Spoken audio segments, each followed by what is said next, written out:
Related rates. Understanding the concept of related rates.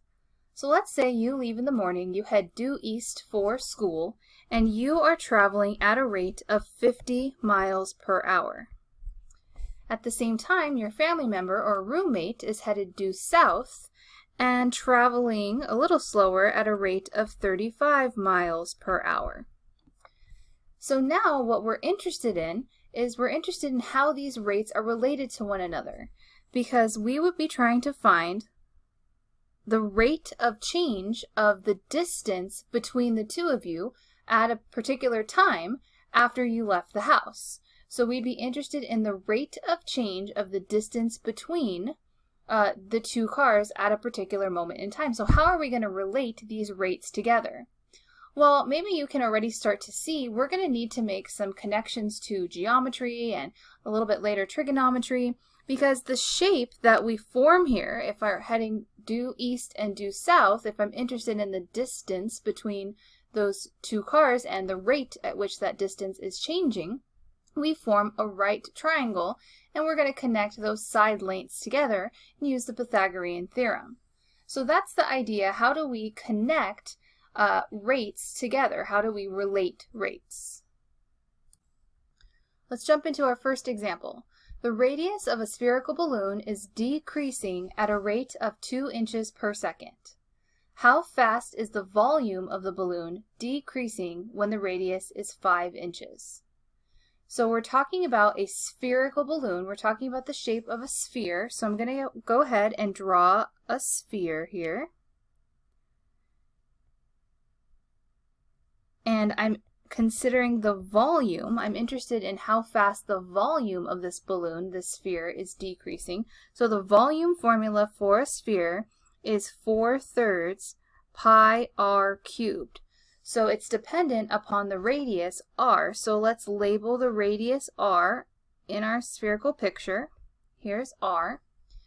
And we're told a piece of information about r. The radius of this balloon is decreasing at a rate of 2 inches per second. So what I would do is call that a given piece of information. I have been given a rate. So I'm going to express it as a derivative. I've been given dr dt.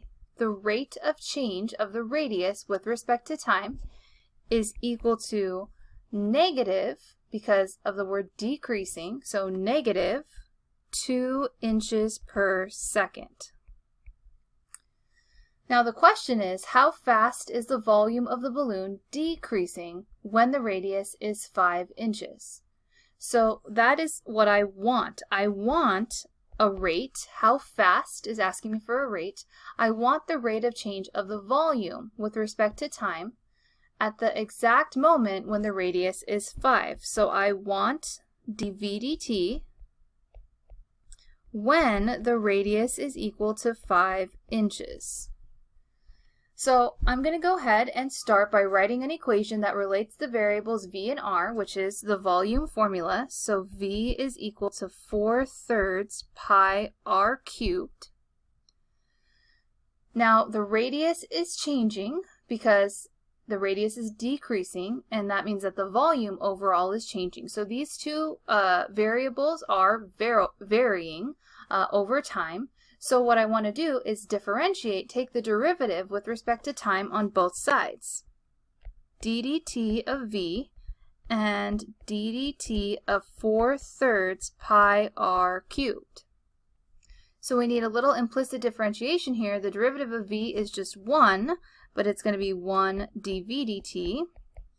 And the right-hand side is going to be 4 pi r squared, and then dr dt, again with implicit differentiation. So now this equation involves my dv dt and my dr dt. So I want dv dt when the radius is 5 inches. So dv dt when r is equal to 5 is 4 pi, and then I'm going to plug in r, which is 5 inches. On this one, I'm going to plug in the units, 5 inches squared, times dr dt, which was negative 2 inches per second. And now if I multiply all this out, I have here 5 squared is 25 times 4 is 100 times negative 2. So I have negative 200 pi. And then my units are going to be inches cubed per second. So inches here get squared, and then I have another inches, and then per second, which should make sense because I want the rate of change of a volume. So negative 200 pi inches cubed per second. So now let's talk about the strategy that we just used for solving related rate problems. So first, obviously, make sure you read the problem very carefully, at least 2 times. You want to draw a diagram or a picture if one isn't provided, as we did for the sphere. Assign variables to all quantities that are changing. To any quantity that is changing, we need a variable. And label all constants in the picture. We want to write the givens and the wants in mathematical notation. So these will likely be rates of one of these forms at a particular moment in time, and or constants, which would just be x, r, h, a single variable. And then here's kind of the big step. Write a general primary equation that relates the constants and variables in the problem. So here you will likely be using geometry or trigonometry, like the known geometry formula for volume that we just applied. Now, if any quantity in the equation is constant, only if throughout the entire problem that remains constant, then you can replace the variable with a numerical value. But if any quantity in the equation changes throughout the problem, then we leave it as a variable. We may need to use some geometry to manipulate formulas and eliminate an unwanted variable by substitution because it creates a little bit of a problem. At that point, when you have your equation all set up with all the right variables, we use the chain rule and implicit differentiation to differentiate both sides with respect to time. And then we substitute in our given data and solve for the unknown quantity that we want, or unknown rate that we want. And then we make sure and include our units and make sure the answer makes sense in the context of the problem. In this example, we're told the radius of a right circular cylinder is increasing at a rate of 2 inches per minute, and the height is decreasing at a rate of 3 inches per minute. At what rate is the volume changing when the radius is 8 inches and the height is 12 inches? Is the volume increasing or decreasing? So let's go ahead and construct a picture. We have a right circular cylinder, and we're interested in the volume of the right circular cylinder. So the volume is pi r squared h, so we're going to need to label our variable r, which is changing throughout the problem, and our height h, which is also changing throughout the problem. So our two given pieces of information are about those rates of the radius and the height changing. So we have we're given 2 rates. So the radius is increasing at a rate of 2 inches per minute. So dr dt is positive 2 inches per minute. And we're told that the height is decreasing at a rate of 3 inches per minute. So we're going to call that dh dt is decreasing, so negative 3 inches per minute. So what's happening in the picture, just to get a sense, is that the radius is growing, but then the height is shrinking down. So what would be happening to the volume? That's what we're trying to figure out. So at what rate is the volume changing when the radius is 8 inches and the height is 12 inches? So we want the rate of change of the volume, dV dt, when r is equal to 8 and h is equal to 12.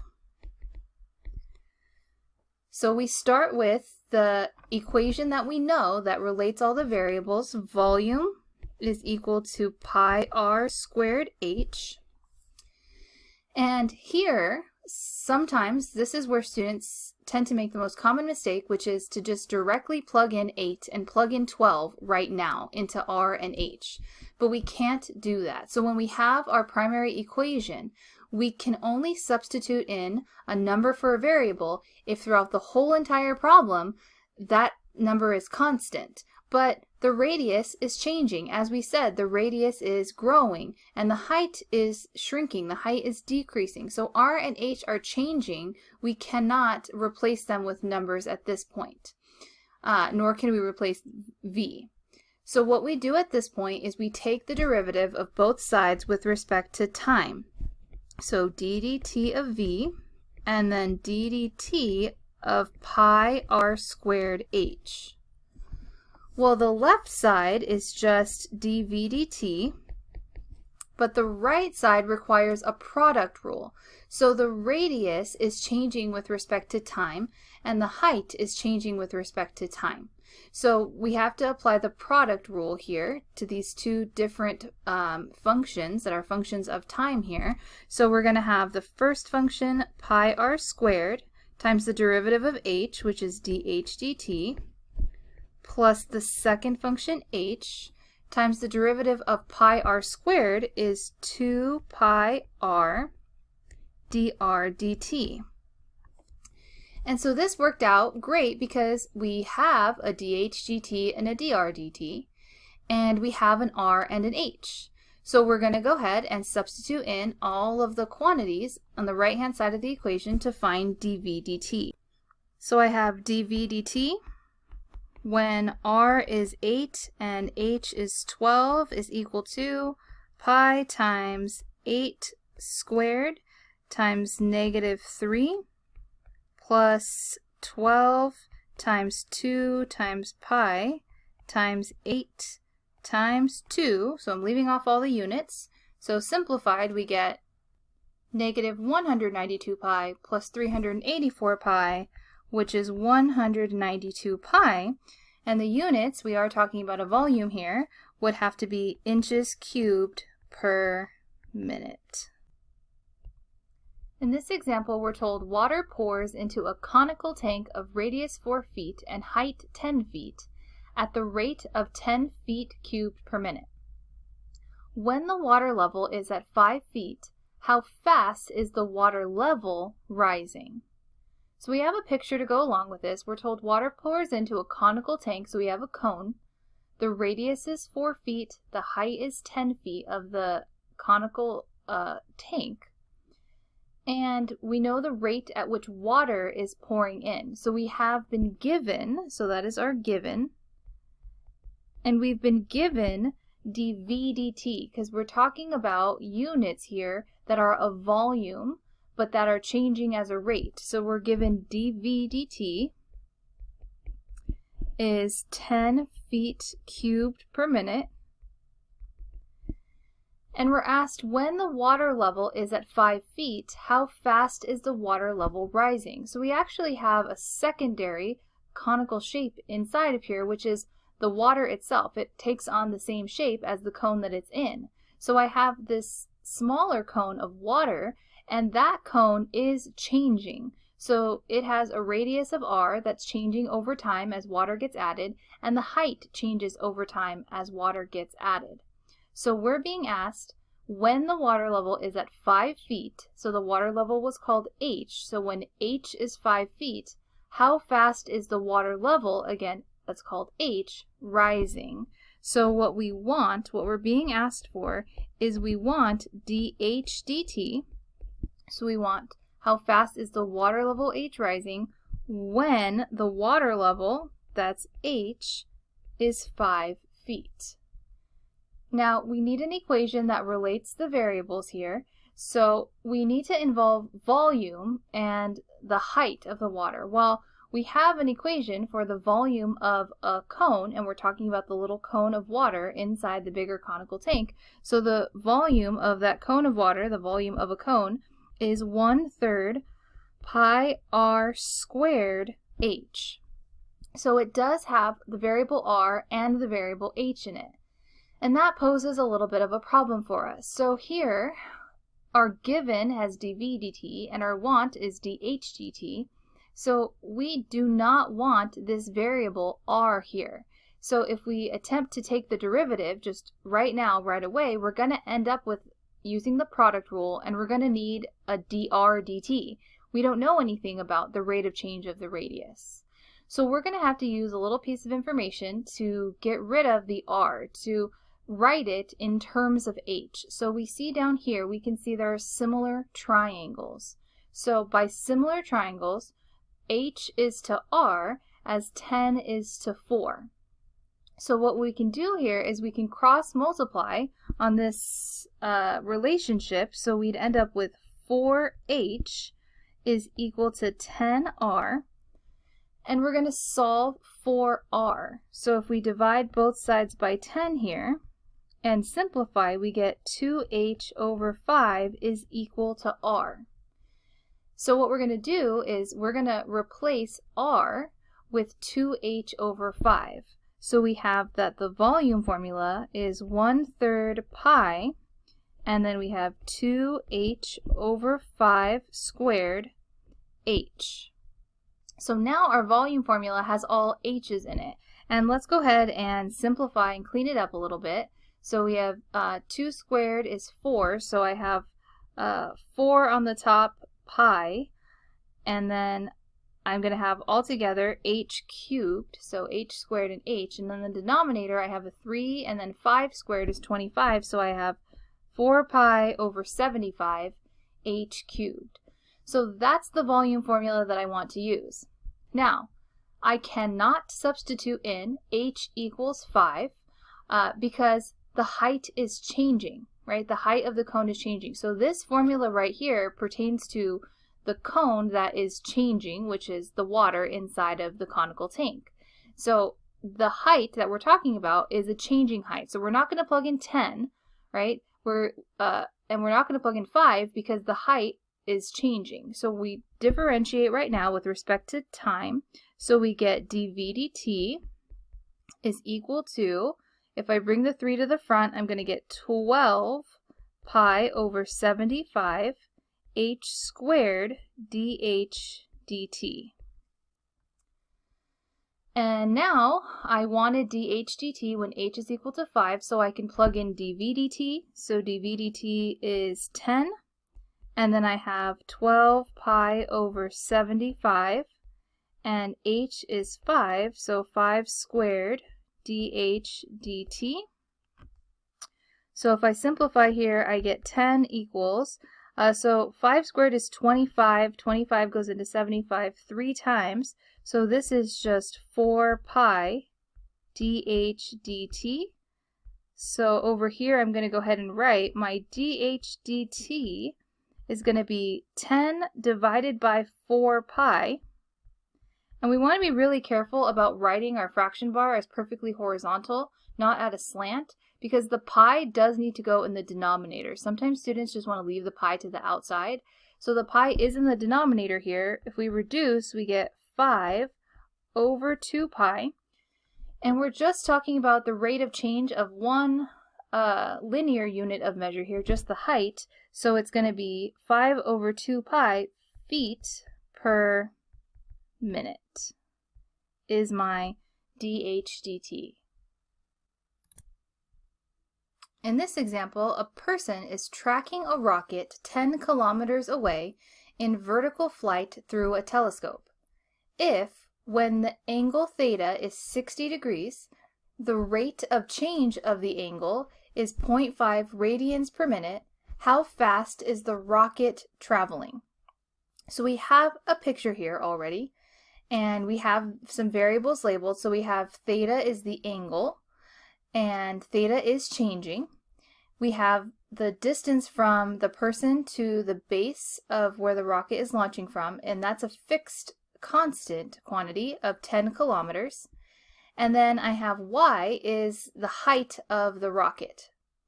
So let's go ahead and write what we have been given. So we have been given here the rate of change of the angle. So the angle is theta, so we've been given d theta dt. So d theta dt is equal to 0.5 radians per minute. And we want to know how fast the rocket is traveling. So that would be the change in this height here. That would be dy dt. So we want dy dt, but at a specific moment. If when the angle theta equals 60, that's when the rate of change is 0.5 radians per minute. How fast is the rocket traveling? So we want dy dt when theta is equal to 60 degrees, or if we want to keep radians, pi over 3. So now what we have to do is find an equation that relates the quantities that we have involved. So we need to definitely involve theta and y, so I have an angle, and I'm interested in its opposite side, y, and I have information about its adjacent side, 10 kilometers. So if I want opposite over adjacent, that's going to be the tangent function. So I'm going to start out with tangent theta is equal to y over 10. And on this problem, I'm allowed to have 10, this numerical value, in because 10 isn't changing throughout the whole entire problem. So now what I want to go ahead and do is take the derivative of both sides with respect to t. So I'm going to end up with secant squared theta d theta dt. And then the derivative of y over 10, well, remember this is just 1/10 y, so it's 1/10 dy dt using implicit differentiation. And now here I want to go ahead and find dy dt. So as long as I can substitute something in for d theta dt and theta, which I have values for, I am all set. So here I have secant squared theta, or secant squared of 60 degrees, or pi over 3. So we'll go secant squared of 60 degrees d theta dt, that's 0.5. And then I have 1/10 dy dt.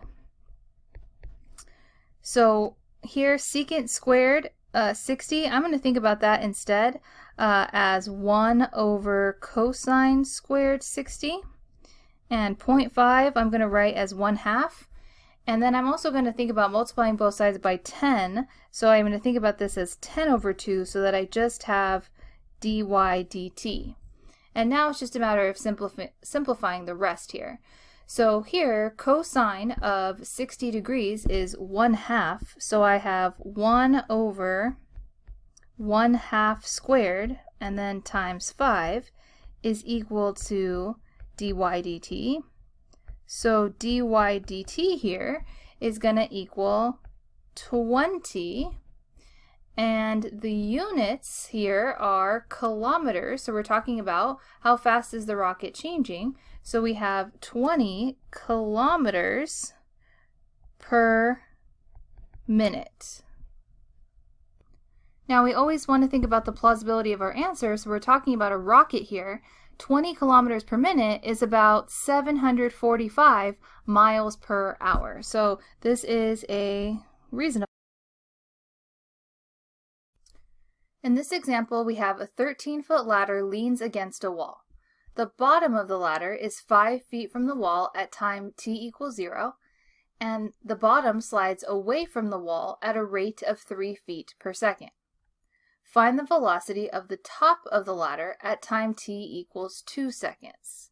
So we have two different right triangles here, so we're going to go ahead and consider this right triangle to be when time is equal to 0.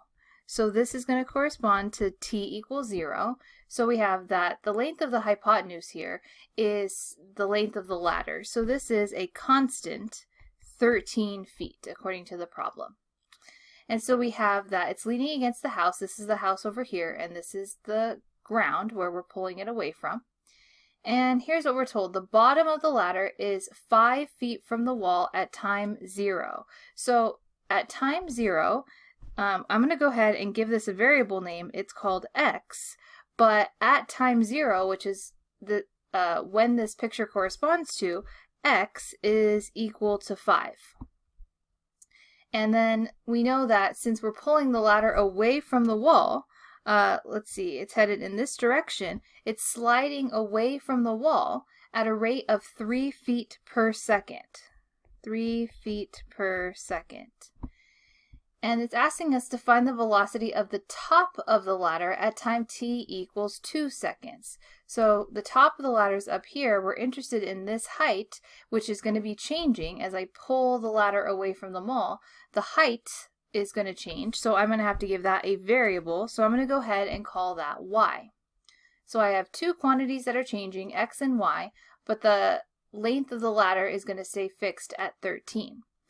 So let's go ahead and write our givens using mathematical notation. We had to first wait to assign variables before we write our given.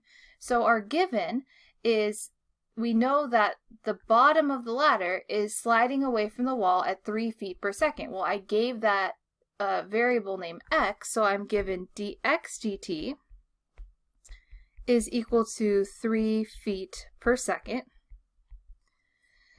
And I'm interested in finding the velocity of the top of the ladder, so I want dy dt at time t equals 2 seconds. So I want dy dt at t equals 2. So the relationship that ties together the three sides of a right triangle is the Pythagorean theorem.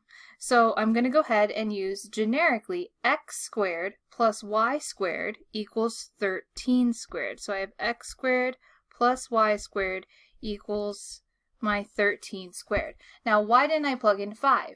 Because again, this x is changing. As I pull the base of the ladder away from the wall, this value of x is changing over time. But 13 is fixed throughout the whole problem. So now here, what I want to go ahead and do is take the derivative with respect to time on both sides. So I'm going to go ahead and take ddt of x squared plus y squared, and then ddt of 169. So on the left, I get 2x dx dt plus 2y dy dt, and then is equal to 0, because the derivative of a constant is 0. So I'm going to go ahead and just divide every term by 2 here to get rid of the 2's. So I end up with x dx dt plus y dy dt is equal to 0. Alright, so now I want dy dt, so I want this piece right here. So I'm going to need to plug something in for x, dx dt, and y. So here's where we're going to have to be careful, because I want dy dt when time is equal to 2 seconds. So there's nowhere to plug in t. I have an x and a y that I'm going to need to substitute something into.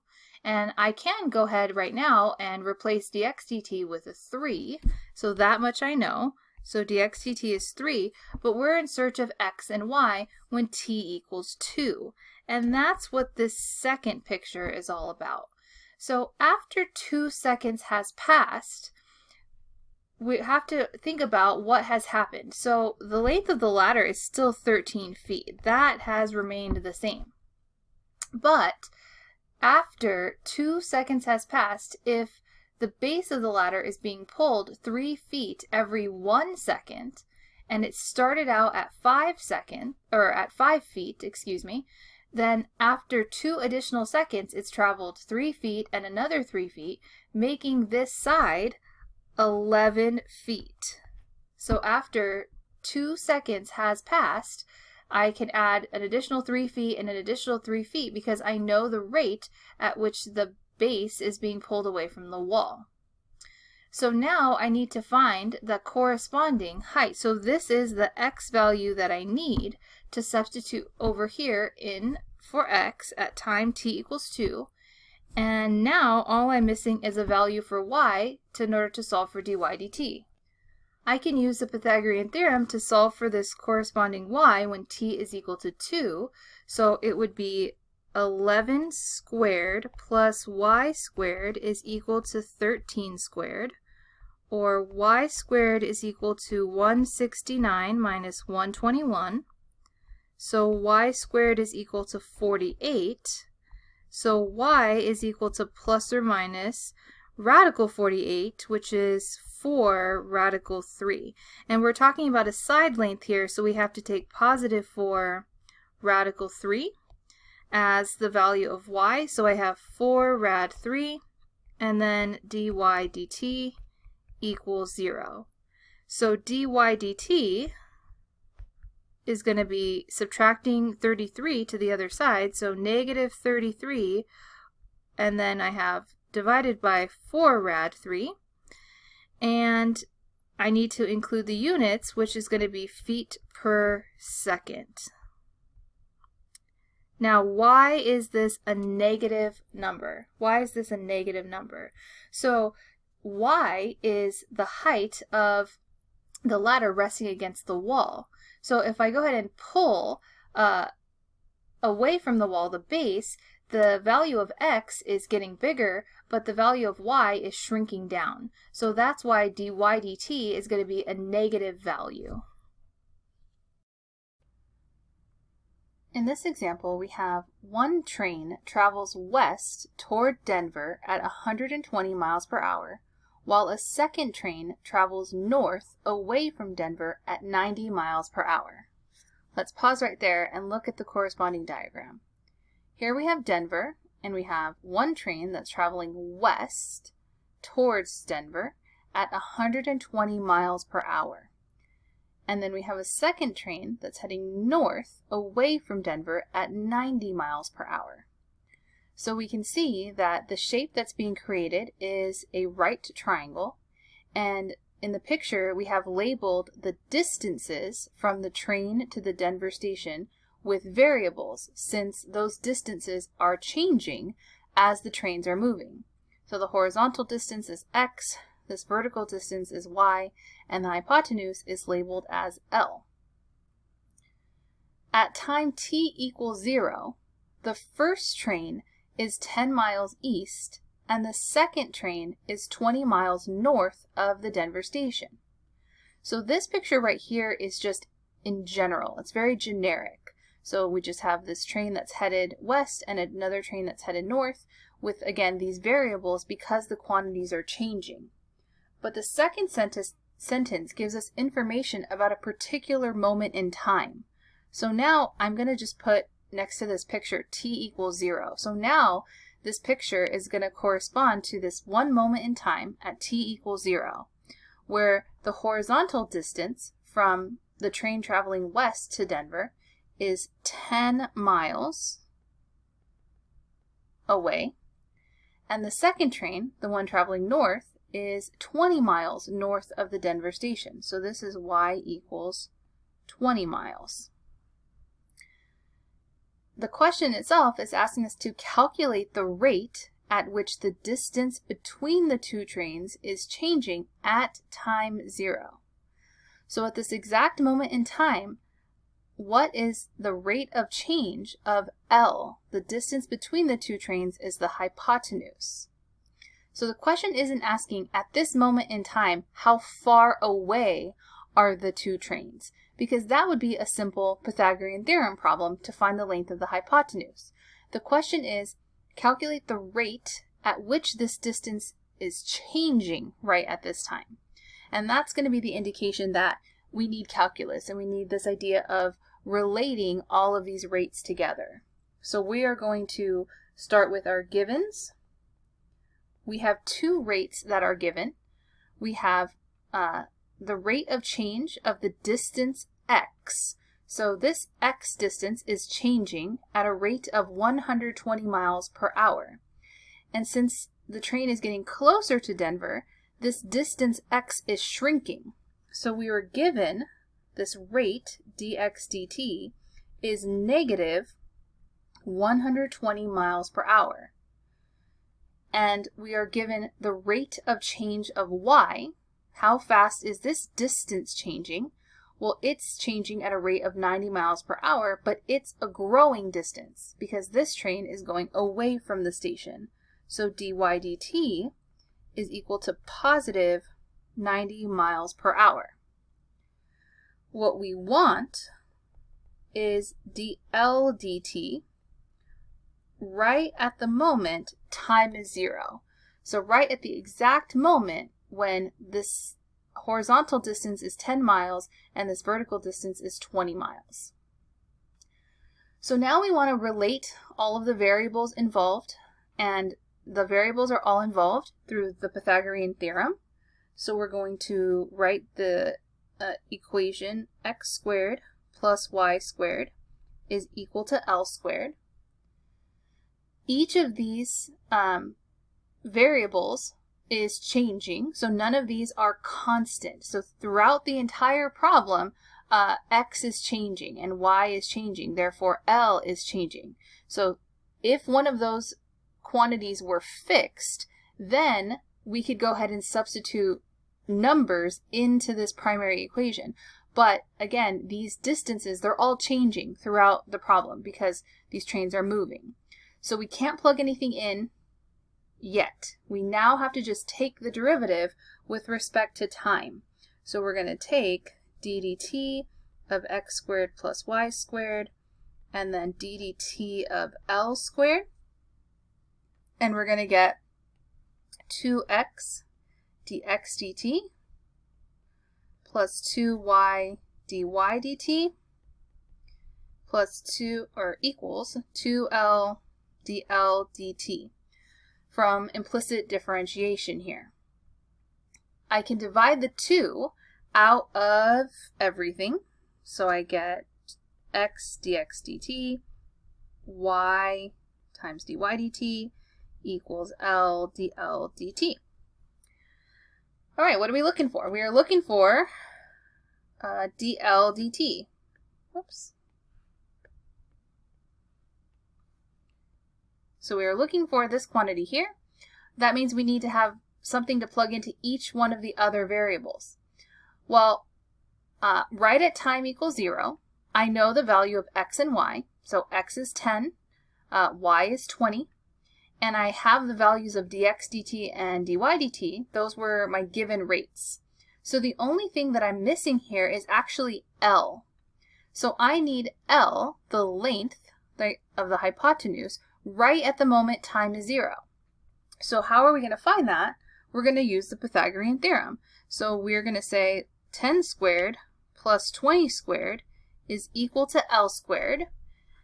And so we have 100 plus 400 is equal to L squared. So 500 is equal to L squared. We get plus or minus the square root of 500 for L, but L is a distance, it has to be positive. It has to be positive. So we have the square root of 500, which we can, whoops, sorry about that, which we can simplify to 10 rad 5. All right, so now we do have a quantity to plug into each missing piece here to then be able to solve for dl dt. So I'm going to scoot this up a little bit for some space. So we had x was 10, dx dt was negative 120, plus y was 20, dy dt was 90, and then L is 10 rad 5 dl dt. And then from here, we're just solving for dl dt. Everything else here is numbers. So we have negative 1200 plus 1800 equals 10 rad 5 dl dt. So we get 600 divided by 10 rad 5 is equal to dl dt. And then we can cancel here to get 60 rad 5. And so we end up with, moving this a little higher, dl dt is 60 over rad 5, which is approximately 26.8, and the units would be miles per hour. So that is the rate of change of the distance between the two trains right at this time 0 when the first train's 10 miles away from the station and the second train is 20 miles away from the station.